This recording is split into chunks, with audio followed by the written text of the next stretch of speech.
What's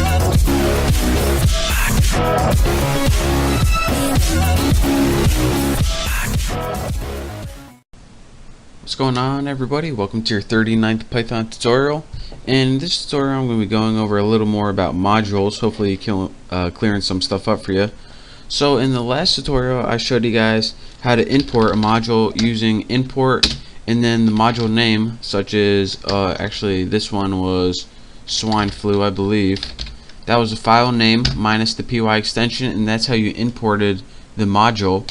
And I showed you guys how to access functions from the module by using the module name and then the function name, which was testmod, and that is how you can access these functions inside this entire module. But I want to show you guys another couple handy tricks. Aside from accessing them this way with the module name and then the function name, another easier thing that you might want to do is assign it to a local variable, and this is going to save you a bunch of typing. So instead of swineflu.testmod with empty parameters, you can just put baby or name it whatever you want, swineflu.testmod without the parameters, and then go ahead and now baby is equal to swineflu.testmod. So whenever you want to use this function inside this module, what you would have to do is just put your variable name and empty parameters, and then it would automatically call that function from the module. So that's a handy little trick where you can access functions inside your module just using a single variable. And another thing that I told you guys is right now we have that function saying this baby is fat, and I showed you guys whenever you edit this baby is happy, and you go ahead and save it, then you can't just call it again, or it says this baby is fat again. But what happens if you import the entire thing again? Swine flu, and then go ahead and use that module swineflu.testmod.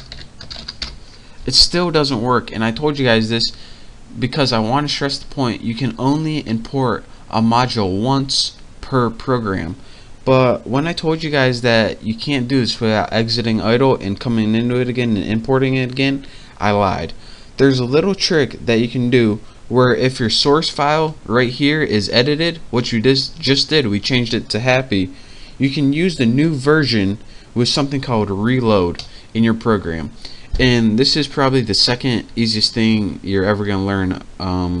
This is reload, and then inside the parameters put the name of the module, so swine flu, just like that. And now you just reloaded that entire thing, and this is the updated version. So instead of putting import again, if you edit your version, you have to put reload, and this is once your module is imported and then you change your source file, you have to put reload, and then this will give you the new module. So now if we use swine flu, what's it called, testmod, as you can see it says this baby is happy. And of course you can do your local variable trick to assign it to what it was before. But again, if you just try to import your new one, it won't import again. This is so to help you protect importing the same thing over another thing that was already imported. So again, if you want to get the new updated version, what you have to do is use the built-in reload function. So that is how you well, it's just some nifty little tricks, and also how you reload a module source file after you edited it. So I hope you guys learned a little something more about modules. If you didn't, I'll be clearing this up, and I'll promise you'll understand much more in the next couple tutorials. Well, if you have any questions, you can just leave me a comment or send me a message and I'll try to answer. So thank you guys for watching. Don't forget to subscribe to my channel for all my latest videos. Again, thank you, and I'll see you next time.